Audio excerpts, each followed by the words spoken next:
क्योंकि सरकार इस आंदोलन को कुचलने के लिए गोदी मीडिया को हम कल से देख रहे हैं। जिन्होंने CAA नागरिकता कानून के खिलाफ बोला वो पाकिस्तानी हो गए इनके लिए, और जो इस काले कानून किसान विरोधी कानून के खिलाफ बोल रहे हैं वो इन्हें खालिस्तानी लग रहे हैं।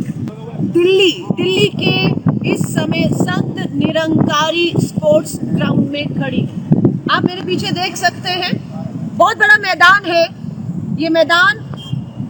किसान जो पूरे देश से यहाँ पर आ रहे हैं उनके लिए इस ग्राउंड में व्यवस्था की जा रही है। आप मेरे पीछे देख सकते हैं ये सारा जो है इंतजामात जो है वो किसानों के लिए किया जा रहा है, लेकिन किसान यहाँ नहीं आना चाहता।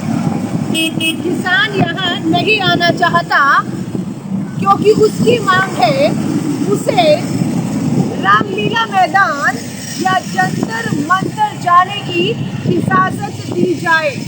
जो इजाजत हमारे देश के अन्नदाता किसानों को अभी तक नहीं दी गई है कि वो जंतर मंतर या रामलीला मैदान तक पहुंच पाए। वो सभी लोग अभी आकर कहें हरियाणा दिल्ली के बॉर्डर पे खड़े हुए हैं। मैं हाथ जोड़कर देश की सरकार से कहना चाहूँ, इस काले कानून को आप वापस क्यों नहीं ले रहे? सब जानते हैं कि देश के कुछ पूंजीपतियों के दबाव में ये काला कानून किसान विरोधी कानून लाया गया है। कुछ पूंजीपतियों के मात्र दबाव में कानून भी कब लाया गया जब तालेबंदी थी। आपदा में अवसर खोज लिया, तालेबंदी थी, सब घरों में बंद थे। किसान संगठन आके चर्चा भी नहीं कर पाए कि जून 2020 में तालेबंदी के बीच में केंद्र की किसान विरोधी भाजपा सरकार अध्यादेश लेकर आई। पिछले चोर दरवाजे से अध्यादेश जून में लेकर आई। सितंबर में जब लोकसभा का सत्र बुलाया गया, कोरोना का हवाला दिया गया, चर्चा नहीं हुई, वोटिंग नहीं हुई और उस काले कानून को हमारे देश के अन्नदाताओं के ऊपर थोप दिया गया है। आज देश का अन्नदाता सड़कों पर है और उसके आंदोलन को जो गांधीवादी तरीके से कहूँ, बिल्कुल अहिंसात्मक तरीके से कहूँ, शांति से आगे बढ़ रहा है। लेकिन कुछ असामाजिक तत्वों से मैं कहूँगी इस आंदोलन से जुड़े लोगों को सावधान रहने की जरूरत है, क्योंकि सरकार इस आंदोलन को कुचलने के लिए गोदी मीडिया को हम कल से देख रहे हैं। जिन्होंने CAA नागरिकता कानून के खिलाफ बोला वो पाकिस्तानी हो गए इनके लिए, और जो इस काले कानून किसान विरोधी कानून के खिलाफ बोल रहे हैं वो इन्हें खालिस्तानी लग रहे हैं। शर्म कीजिए, डूब मरिए। ये देश का अन्नदाता किसान है, जिन्हें आप खालिस्तानी कहते हैं, गुंडे कह रहे हैं। ये देश का अन्नदाता किसान आज सड़कों पर है। केंद्र की भाजपा सरकार को कहना चाहूंगी और दिल्ली की सरकार केजरीवाल को भी कहना चाहूंगी, ये ढोंग और तमाशा बंद करो कि हम खाना दे रहे हैं, हम पानी दे रहे हैं। अरे ये खाना पानी तो हमारे गुरुद्वारे से आए जो सेवादार हैं वो भी दे रहे हैं। आपको क्या करना है केजरीवाल? आपको पंजाब की कांग्रेस सरकार, मुख्यमंत्री कैप्टन अमरिंदर सिंह की तरफ देखना है। उन्होंने विधानसभा का, पंजाब का, छत्तीसगढ़, राजस्थान, हमारी सरकारों ने विधानसभा के विशेष सत्र बुलाए। विशेष सत्र बुलाकर इन काले कानूनों पर चर्चा करके इन्हें निरस्त करके केंद्र को कह दिया संदेश कि काले कानून हमारे राज्यों में, कांग्रेस शासित राज्यों में लागू नहीं होंगे। क्या केजरीवाल आपको दिल्ली का विधानसभा सत्र नहीं बुलाना चाहिए? किससे डरे हुए हैं आप? क्यों दिल्ली के अंदर विधानसभा का सत्र बुलाकर आप इस काले कानून को निरस्त करते हैं? किसानों को आपकी ये सुविधाएं नहीं चाहिए? ये हमारे सेवादार बहुत हैं जो यहाँ पर ये सेवा कर रहे हैं, लेकिन ये सेवादार विधानसभा में जाकर काले कानून को रद्द नहीं कर सकते। काम आप ही को करना है केजरीवाल। और 23 नवंबर को जब ये आंदोलन किसानों ने शुरू किया दिल्ली चलो का, तब आप ही की सरकार ने नोटिस जारी कर दिया और इस काले कानून को दिल्ली में लागू किया है। ये दोगला चरित्र, ये दोगले चेहरा केजरीवाल जी अब नहीं चलेगा। 23 नवंबर को, इसी 23 नवंबर को आपने अधिसूचना जारी की और इस काले कानून, कृषि कानून को लागू करने का दिल्ली में फरमान आपने जारी किया। दम हो तो फाड़िए उसको, दम हो तो एक दिन का विशेष सत्र दिल्ली विधानसभा का अभी और आज बुलाने की घोषणा करिए और इस काले कानून को फाड़िए। मैं कहूंगी किसानों से, देश की सरकारें हैं, हर सरकार पे, हर राजनीतिक दल पर देश के करोड़ों किसानों को नजर रखनी चाहिए कि कौन मात्र राजनीति कर रहे हैं, कौन सच में आपके साथ खड़ा होकर काले कानूनों को रद्द करके बिल्कुल किसानों के साथ आज खड़ा दिख रहा है। मैं आपको ये कहना चाहूंगी, यहाँ किसान नहीं आएगा, वो साफ कर चुका है कि वो किसान ये बराड़ी के ग्राउंड में बैठने नहीं, वो रामलीला मैदान चाहता है आपसे, वो जंतर मंतर चाहता है आपसे। आज आपसे कहूंगी, तानाशाही देश के प्रधानमंत्री जी छोड़िए। आप कहते हैं 3 दिसंबर को मिलेंगे आप किसानों से। 3 दिसंबर आपकी प्राथमिकताओं में क्या है कि आपके पास जो समय नहीं है 3 दिसंबर से पहले? प्राथमिकताओं में देश का किसान होना चाहिए था, प्राथमिकताओं में किसानों का यह आंदोलन होना चाहिए था। सब काम छोड़कर आपको इस अंदाता को आज सुनने के लिए यहाँ होना चाहिए था, लेकिन नहीं, आपकी प्राथमिकताओं पर देश के चुनाव है, हैदराबाद का नगर निगम का चुनाव।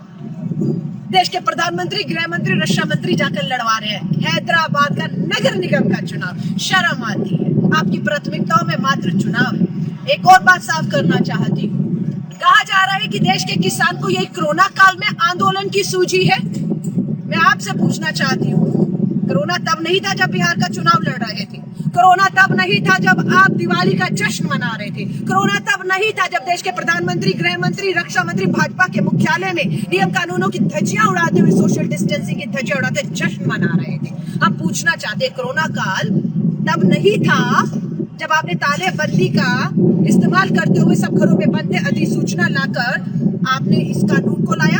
आप भी तो रुक सकते थे कि तालेबंदी है, कोरोना काल है, अभी आप इस अध्यादेश को, इस कानून को ना लाते, खुल जाता सब कुछ, सब हालात ठीक होते, तब इस काले कानून पर आप चर्चा कराते और इसे लागू करते। लेकिन आपने थोपा, तब कोरोना काल नहीं था। आज किसान अगर सड़कों पर आ गया तो आप कहते हैं कोरोना काल का दौर पे चुना गया है। आप आरोप लगाते हैं कि चंद मुट्ठी भर किसान है। ये आपके भाजपा के प्रवक्ताओं से कल टीवी पर हम डिबेट कल से कर रहे हैं। आपका ये कहना है कि ये चंद मुट्ठी भर कांग्रेस के किसान है जो पंजाब से लाए गए हैं।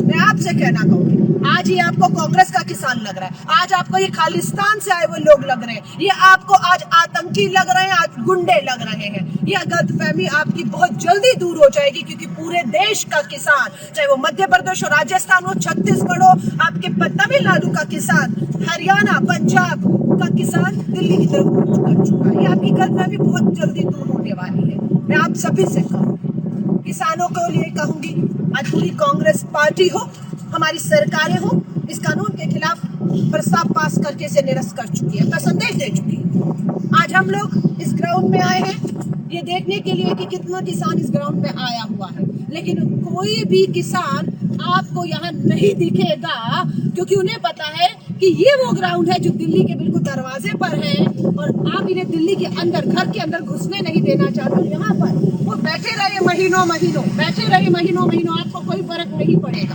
आपको कोई फर्क नहीं पड़ेगा, इसलिए वो रामलीला मैदान जाना चाहता है। मैं एक बात साफ कर देती हूँ, ये वही रामलीला मैदान है जहां से केंद्र की संघ की सरकार 2014 में बनी थी। ध्यान से सुनिएगा, ये वही रामलीला मैदान है जहां पर से 2014 में भाजपा संघ की सरकार बनी थी और उन्हें डर है संघी भाजपाइयों को कि यही कहीं वो रामलीला मैदान इनके लिए साबित ना हो जाए, जो इन्हें सत्ता में लाया भी था वो रामलीला मैदान। और आज किसान वहां रामलीला मैदान पहुंच गया तो वहीं से इनकी सत्ता का अंत भी हो सकता है, इसलिए किसान को वहां नहीं पहुंचने दे रहे। मैं आपसे अपील करूंगी, किसानों को कहूंगी, किसान से जुड़े हुए लोगों से कहूंगी, किसान संगठनों से कहूंगी, आपकी जो मांग है MSP, न्यूनतम समर्थन मूल्य को कानून में शामिल कर लिया जाए।